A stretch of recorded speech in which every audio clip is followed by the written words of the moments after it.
Bonjour tout le monde, bienvenue sur ma chaîne Ineria Guidance. On se retrouve dans cette nouvelle vidéo pour aller faire un petit point, pour voir où vous en êtes. Cette guidance est pour les signes solaires, ascendants et lunaires et elle est pour les cancers. Bienvenue mes cancers sur votre guidance et sur ma chaîne.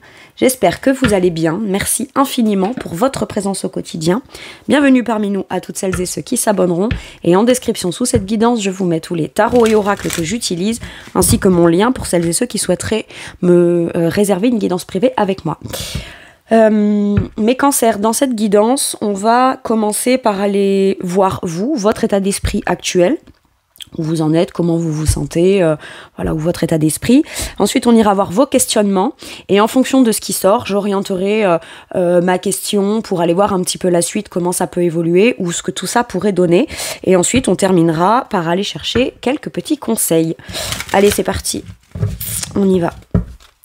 Pour mes cancers, s'il vous plaît, l'état d'esprit de mes cancers actuellement, s'il vous plaît. Ok, qu'est-ce qu'on a? Ouh, le 10 de denier. Alors, actuellement, on fait très focus, je l'ai entendu tout de suite, très focus, ancrage, famille, sécurité.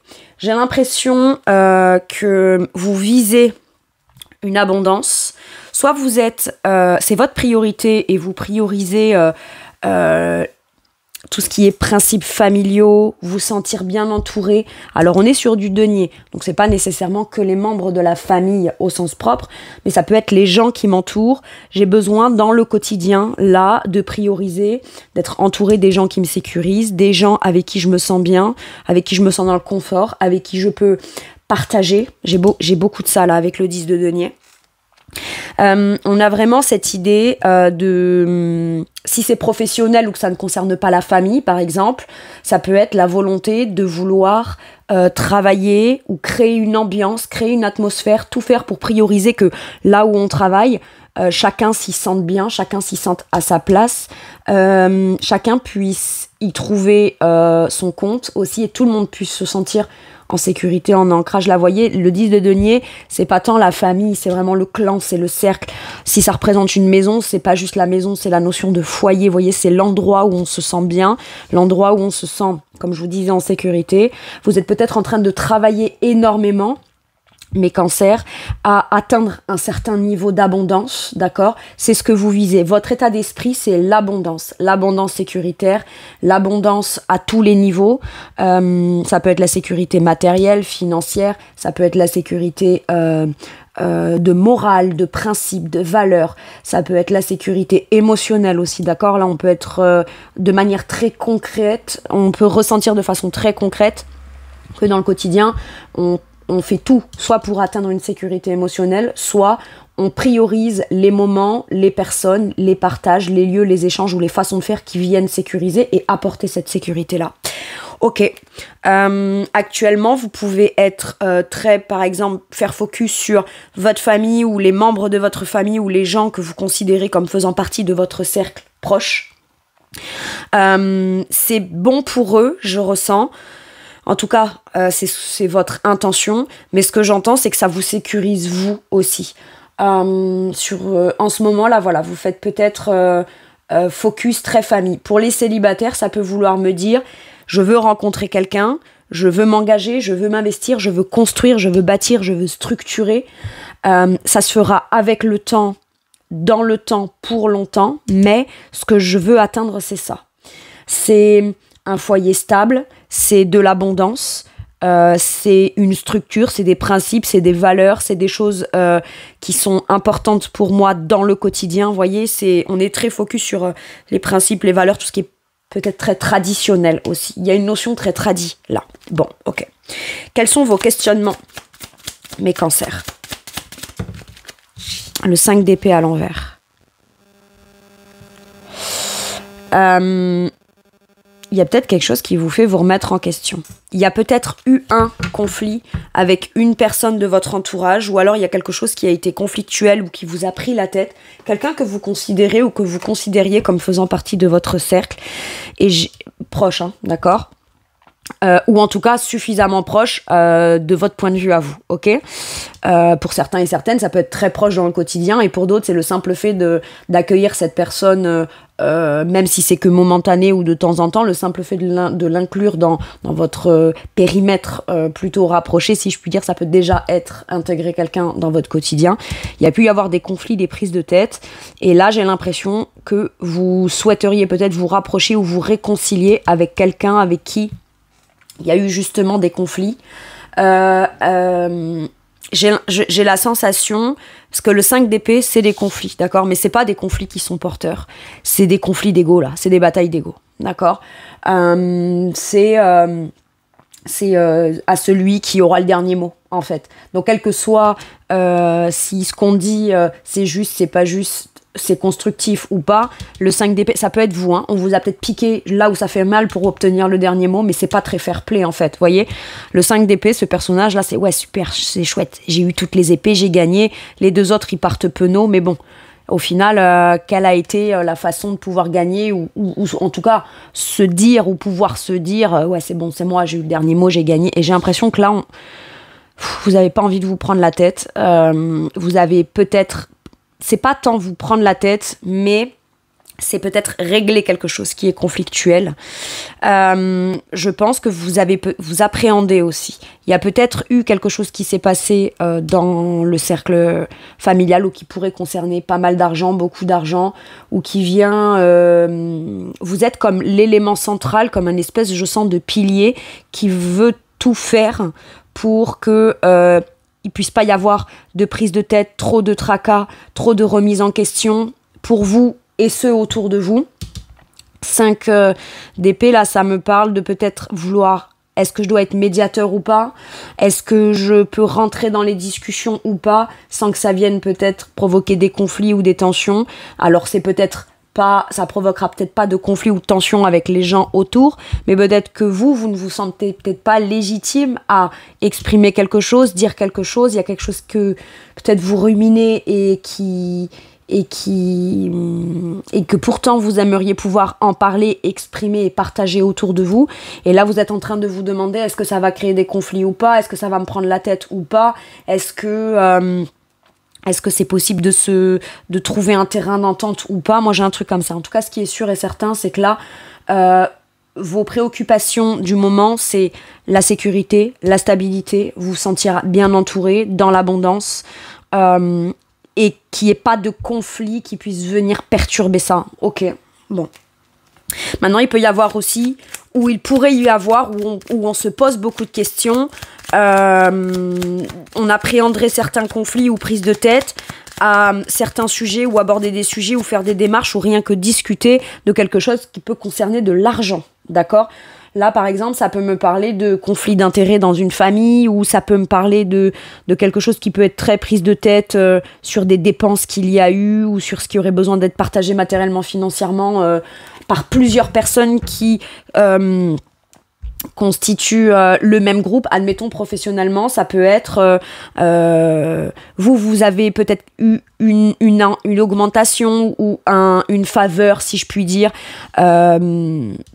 et vous n'osez peut-être pas en parler à vos collègues de boulot, etc., de peur de créer des conflits, voyez. Maintenant, ça peut être aussi, j'ai un projet, ce projet coûte beaucoup d'argent, j'ai un but, un objectif, c'est un 10 de denier, donc c'est beaucoup d'abondance, mais 5 d'épée, dans mon esprit jusqu'à maintenant, bon là on en sort puisque le 5 d'épée est à l'envers, mais j'ai l'impression que vos questionnements, c'est est-ce que j'ai le droit d'arrêter de me prendre la tête et de me sentir légitime à aller peut-être demander ce que j'ai besoin d'avoir ou d'obtenir de façon concrète afin de pouvoir investir mon projet, ou afin de pouvoir pleinement me sécuriser dans mon avenir, dans mon quotidien et pour la suite. Je peux avoir quelque chose comme ça. Le 5 d'épée peut manquer de confiance en lui et donc ne pas se sentir légitime. Vous voyez, on prend une décision, on se dit allez je vais le faire, etc. Puis après c'est ouais mais non, et puis si finalement, et puis si ça marche pas, c'est tous les et si qui viennent faire que finalement on se sent pas légitime à aller acter, valider, demander ou communiquer sur la première décision qu'on a prise.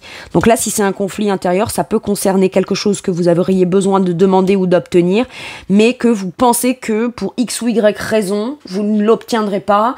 Donc, mais pour vous, c'est challengeant ou c'est luttant parce que vous aimeriez l'obtenir. Donc peut-être que vous essayez de trouver des stratagèmes à l'intérieur de vous pour trouver les arguments qui feront que ça pourrait vous être accepté. Alors visiblement, vous dites, t'as pas besoin d'essayer de te convaincre toi-même. En fait, si tu as besoin de quelque chose ou que tu veux quelque chose, demande-le. Si tu estimes le vouloir ou en avoir besoin ou être légitime de le recevoir, demande-le. T'as pas besoin de comme surnégocier avec toi-même et te prendre la tête comme déjà pour te convaincre toi d'aller rien que faire le pas, parce que si déjà c'est conflictuel avec toi-même et que tu demandes et que la personne peut être réticente ou elle a besoin de plus d'arguments ou qu'elle veut négocier ou je sais pas quoi, ben tu pourrais partir sur une énergie plus pessimiste finalement que voilà.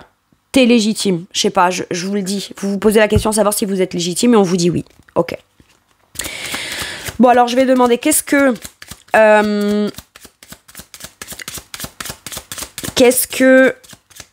cette abondance-là, cette sécurité, ce que vous visez,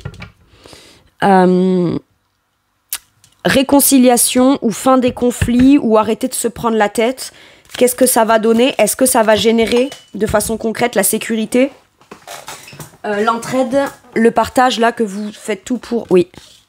Pour mettre en place. Moi, j'ai l'impression que il peut y avoir des paix dans le cœur, des pardons, des réconciliations, des nouveaux départs émotionnels, beaucoup plus émotionnels.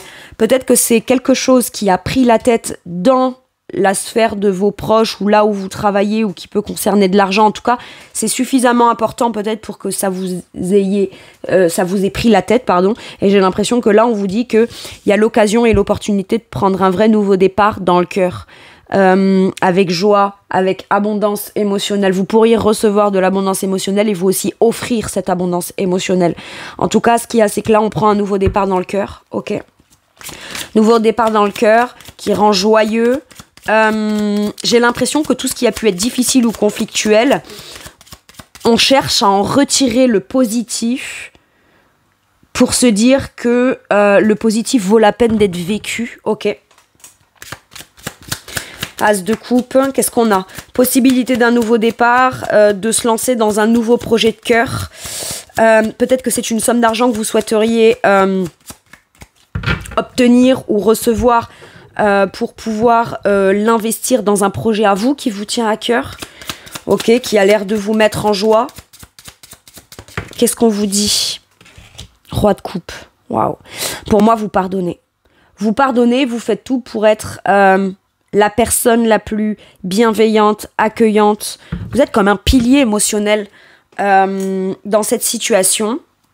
J'ai l'impression que si c'est une question sentimentale ou relationnelle ou d'amour, j'entends, je vais arrêter de me prendre la tête, je ressens des choses. Si je ressens ces choses-là, c'est qu'elles doivent être vécues. Donc je vais acter, proposer et faire en sorte de mettre les choses en place en écoutant mon cœur. Le roi de coupe assume pleinement ce qu'il ressent, il a une grande maturité émotionnelle, il a une grande compréhension émotionnelle, il y a peut-être eu un déclic émotionnel qui s'est fait pour vous aussi. Et tout ce que vous voulez, vous, c'est la paix, la tranquillité, l'harmonie, que les choses se passent bien. Il y a le pardon, mais il y a le fait de passer à l'action par rapport à ce que vous ressentez. Vous avez tendance à prioriser ce que vous ressentez dans le positif et ne plus vous torturer l'esprit par rapport à ce que vous ressentez et ne pas agir même si vous le ressentez. Vous voyez, il y a un truc comme ça, il y a un truc qui vous ouvre le cœur ou qui vous a ouvert le cœur ou qui va vous ouvrir le cœur. Mais en tout cas, ce qui est sûr, c'est que toutes les actions que vous allez mettre en place sont directement liées à ce que vous ressentez. Ok, vous assumez pleinement ce que vous ressentez, donc vous faites les actes en fonction de ce que vous ressentez. Avec le cœur, toujours dans l'optique aussi de bienveillance, de compréhension émotionnelle, etc. Ok. Qu'est-ce qu'on vous dit? Là, on a quand même beaucoup d'émotionnel avec ces deux cartes de coupe là, et on a encore une carte de coupe, le 2 de coupe. Ça peut concerner un partenariat. Être plus présent ou présente pour les personnes qu'on aime ou pour la personne qu'on aime. Je je sais pas, il y a peut-être un déclic qui s'est fait pour vous. Vous avez des sentiments pour quelqu'un et vous dites, allez, si je veux construire, bâtir quelque chose de positif, qui sera sécuritaire et positif dans le temps, pour longtemps, et que j'ai même la volonté. C'est une volonté personnelle, mais vous avez peut-être même envie de créer un patrimoine, un héritage, quelque chose d'important et de beau avec le cœur que vous aimeriez transmettre par la suite. Et pour ça, ça vous demande peut-être d'aller à la rencontre de quelqu'un ou d'aller vous exprimer émotionnellement vis-à-vis de quelqu'un. J'ai l'impression qu'il peut y avoir aussi des réconciliations parce que vous avez la priorité de sécurité, de bien-être, de partage, etc. Ça peut ne pas concerner un conflit qui a eu lieu avec la famille ou un membre de la famille, mais quelqu'un peut-être d'extérieur à ça. Et quelque chose qui se passe en famille ou qui apporte un bien-être au niveau de la famille permet de venir comme dédramatiser ou atténuer ou apaiser un conflit qu'on aurait pu avoir avec quelqu'un, et ça permet de pouvoir ouvrir son cœur. Maintenant, ce 2 de couple là, c'est un engagement avant tout émotionnel. Je pense, de mon point de vue, mes cancers, ce n'est que mon avis personnel, mais je trouve que l'engagement émotionnel, je serai un soutien émotionnel pour toi et tu seras un soutien, c'est un engagement, voilà. Pour moi, c'est l'engagement le plus haut qui puisse être. C'est pas tant une question souvent on parle de mariage, d'engagement, de signature, etc. Ça c'est ok, c'est concret, c'est du papier, c'est du factuel, c'est je te démontre par les actes, mais avant tout l'engagement, pour être concrétisé dans la matière ou être démontré dans la matière, il doit avant tout être d'abord émotionnel. C'est d'abord d'âme à âme en fait qu'il y a un engagement. Moi j'ai un truc comme ça. Alors soit vous retrouvez un équilibre vous émotionnel, parce que le 2 de couple c'est ça aussi, c'est l'harmonie, l'apaisement et l'équilibre émotionnel personnel qui permet de pleinement se dire, parce que je suis équilibré émotionnellement, aujourd'hui j'acte en faveur de ce que je veux offrir et recevoir et créer, et ce nouveau départ là que je veux dans le cœur. Donc ça peut être vous proposer un engagement émotionnel avec quelqu'un, vous protégez, vous sentez suffisamment en sécurité, ou alors il s'est passé quelque chose qui vous fait vous dire de toute façon qu'on se sente en sécurité ou pas, qu'il y ait des conflits ou pas, ce qui compte avant tout c'est vivre les choses avec le cœur. J'ai l'impression que c'est super important pour vous. Ok, maintenant ça peut vouloir me dire là aussi que vous voulez vous réconcilier avec quelqu'un que vous aimez, mais là on assume vraiment pleinement émotionnellement, d'accord? C'est l'argument, c'est pas oui, admettons s'il y a eu un conflit avec quelqu'un, c'est pas voilà, il s'est passé ci ou ça, ou ça, ou ça, voyez, on chipote pas, on pinaille pas là, en fait, on veut pas pinailler sur ce qui s'est passé, on vient avec une vraie intention émotionnelle et des bonnes intentions émotionnelles et l'intention d'agir et d'acter en fonction de l'émotionnel. Et peut-être que cet émotionnel-là n'a pas été révélé avant les conflits ou la dispute. Mais là, je sais pas, il y a quelque chose qui fait que c'est pas tant des excuses sur ce qui s'est passé, c'est pas tant une réconciliation sur la base des conflits qu'il y a pu y avoir, c'est on y va en exprimant vraiment ce qu'on ressent. Vous voyez, j'ai un truc comme ça. Ok. Qu'est-ce qu'on vous dit? Ouais, la justice. Waouh. Vous retrouvez un équilibre, il y a une officialisation. Ouais. 3 d'épée. Pour moi, il y a une blessure. Une blessure qui vous a provoqué peut-être un déclic, ou en tout cas, on a mal dans le cœur, ou on a eu mal dans le cœur. Et on se dit, si j'ai mal dans le cœur, qu'il y a quelque chose qui est venu blesser, ça vous a fait prendre conscience de ce que vous voulez vraiment vivre et ce dans quoi vous voulez, ce qui compte le plus pour vous, ce qui est le plus important pour vous. Du coup, on ne cherche pas à essayer de voir, avec la justice là, on ne cherche plus à essayer de voir les choses telles qu'elles pourraient être dans le positif ou telles qu'elles pourraient être ou telles qu'on les perçoit sous le prisme négatif, parce que les deux sont vrais. Voir les choses sous un angle pessimiste ou difficile parce qu'il y a une blessure, c'est une part de la vérité. Ça veut pas dire que c'est pas la vérité, c'est une part de la vérité. Et c'est légitime puisque c'est ressenti comme ça. Sauf qu'on ne le voit qu'au travers du prisme de ce qui est difficile. Maintenant, voir les choses de façon trop utopiste, trop positive, trop ça va être génial, ça va être super, etc., c'est une part de la vérité, mais ce n'est pas non plus toute la vérité. Il faut quand même rester vigilant, il faut se préserver, il faut quand même faire attention à certaines choses, etc. Le tout est d'être équilibré. La justice ne voit pas les choses telles qu'elles pourraient être ou telles qu'elles seraient si machin... Non, elle voit juste les choses telles qu'elles sont. Elle tranche, elle décide, elle a le courage d'affirmer de manière impartiale et juste et intègre ce qu'elle ressent. Et là, ce qu'elle a besoin d'exprimer et ce qu'elle a besoin de dire et de déclarer, c'est ce qu'elle ressent, c'est ce qu'elle veut mettre en place émotionnellement, c'est jusqu'à où elle est prête de s'engager et s'investir. Pour moi, là, il y a comme quelque chose qui s'est passé, peut-être de l'ordre d'un karma ou de quelque chose comme ça, qui vient provoquer une conscience émotionnelle. Ça peut être, par exemple, voilà, il m'est arrivé quelque chose de difficile dans un couple ou dans une relation, quelle que soit cette chose-là qui a pu blesser, c'est ok. Maintenant, je vais me prioriser moi. Qu'est-ce que je veux faire comme activité professionnelle? Qu'est-ce qui me rendrait heureux de me lever tous les matins? Qu'est-ce qui me rendrait heureux ou heureuse de vivre dans mon quotidien, dans ma maison? Qu'est-ce que je veux construire que je n'ai pas construit? Qu'est-ce que je ressens et que je n'ose pas exprimer ou qui me ferait juste peur d'avoir des conflits ou de me prendre la tête? À un moment donné, oui, il y a tout ça qui existe. Mais qu'est-ce qui compte? C'est quoi la base le plus important? Et j'ai ça. L'officialisation de quelque chose, la déclaration de quelque chose ou l'annonce de quelque chose de méga important qui concerne ce que vous ressentez pour quelqu'un ou que vous avez envie d'aller vous engager émotionnellement dans quelque chose. Waouh! C'est pas rien. Ok. Il peut y avoir l'officialisation d'un mariage, d'un couple. On se prend beaucoup la tête parce que peut-être que dans l'entourage familial, il y a peut-être des gens qui n'approuvent pas. Bon, après, je vais vous dire, je vais être honnête, mes cancers. Personne, que ce soit famille, amis, ça pourrait être même le pape. Enfin, je veux dire, peu importe. Personne n'a validé ou invalidé ce que vous voulez vivre vous, en fait. Quand bien même, il risquerait d'y avoir des conflits, ou que ça risque d'être compliqué, ou que ça risque d'être difficile. Et si on se prend la tête, et si machin, et s'il y a des trucs... Il y a ça qui est vrai. Mais qu'est-ce qu'on ressent, en fait? Et j'ai l'impression qu'à un moment donné, à force de dire des si, et de se prendre la tête, on peut pas se permettre, ou c'est pas possible de vivre pleinement ce qu'on veut vivre émotionnellement. Ou ce qu'on ressent déjà, peut-être. Ok. Allez, un conseil pour mes cancers avec celui-ci. L'ermite et la mort.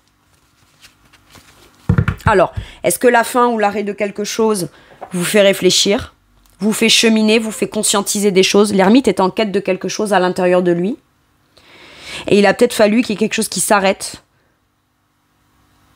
pour comprendre que ce vers quoi on veut aller et on veut cheminer, c'est ce qu'on sait déjà être à l'intérieur de soi. Et peut-être qu'on prenait beaucoup de temps à y aller. D'accord ? On avait tendance à s'isoler, on avait tendance à réfléchir. Donc c'est soit la fin ou l'arrêt de quelque chose qui permet de réfléchir à l'essentiel de ce qu'on veut à l'intérieur de soi. Donc de se dire, ok, c'est mon moment déclencheur et je veux cette renaissance, je veux la renaissance, naître, renaître, commencer ou recommencer. Soit il y a une grosse transformation intérieure à l'intérieur de vous. Ça peut être des prises de tête, des conflits, des peurs, du mental qui s'arrête. Il y a la nécessité d'arrêter quelque chose qui ne vous permet pas de vivre pleinement dans la matière ce que vous voulez émotionnellement. Et j'ai l'impression qu'on vous dit, si tu y réfléchis bien, ça fait longtemps que tu y penses, que tu le gardes pour toi, que tu ne l'exprimes pas à l'extérieur. Et là, j'ai l'impression que tu dois mettre un terme peut-être au fait de te taire, au fait de ne pas exprimer. À chaque fois que tu as l'impression de découvrir un truc à l'intérieur de toi, émotionnel, qui a l'air d'être important pour toi, tout de suite, tu as peut-être tes prises de tête, ton mental ou tes peurs qui reprennent le dessus. Et finalement, tu décides peut-être d'arrêter ça. Tu décides d'arrêter peut-être de ne pas être à l'écoute de toi aussi et de ce que tu ressens vraiment. Ok.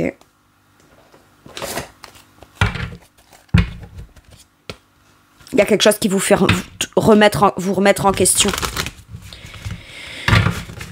Mais pour aller vraiment vers ce que vous voulez émotionnellement, ce dans quoi vous voulez vous engager dans ce projet, dans cette relation, dans une relation, même si vous ne l'avez pas, dans l'officialisation de quelque chose, vous savez, c'est comme il se passe quelque chose de difficile et du jour au lendemain, on se dit putain, mais du coup, qu'est-ce que je veux faire moi maintenant dans ma vie ? Qu'est-ce que j'ai toujours voulu faire et que je voulais pas. Et qu'à chaque fois que je l'identifie à l'intérieur de moi, je fais tout pour me dire ouais mais non mais c'est compliqué, ouais mais non mais là c'est pas le moment, ouais mais non mais si, ouais mais non mais... Et si ça marche pas et machin. Et en fait c'est ouais mais non en fait. Et si c'était ça le but de la vie ? Le but de la vie c'est quoi ? De décider en fonction de ce qu'on veut s'engager émotionnellement ou ce qu'on veut vivre émotionnellement. Je crois. Ok. Allez, un dernier message ou un dernier conseil pour mes cancers. Qu'est-ce qu'on a ? Le 10 de denier. Ok, Donc le 10 de denier nous parle de partage, de famille, de bien-être, de sécurité. Ce qu'on vous dit, c'est si tu décides d'aller t'engager, d'offrir, de proposer, de commencer ou de recommencer quelque chose, si c'est ça que tu veux atteindre, tu pourras l'atteindre. Ok. Maintenant, ça peut vouloir venir aussi me confirmer qu'en effet, il y a quelque chose qui s'est passé qui fait que vous avez envie de resserrer des liens familiaux ou créer un environnement ou un contexte qui est sécuritaire pour vous. Ok, qu'est-ce que vous dit le 10 de denier? Sécurité financière pour vous et votre famille, héritage ou retraite, paix et satisfaction dans la vie, respecter les traditions familiales, être fier de son arbre généalogique, transmettre ses connaissances. Pour moi, vous avez envie de transmettre quelque chose, peut-être à des descendants, à des futurs descendants, ou en tout cas, créer quelque chose qui aujourd'hui vous fait vous sentir dans l'abondance et que vous vous sentez enfin légitime à tout faire pour mettre en place ou légitime à vivre dans votre vie. Ok. Voilà mes cancers, c'est tout pour moi pour cette guidance. Je vous remercie de m'avoir écouté. Je vous fais tout plein de gros bisous. Prenez bien soin de vous et à bientôt pour une nouvelle guidance. Merci, au revoir.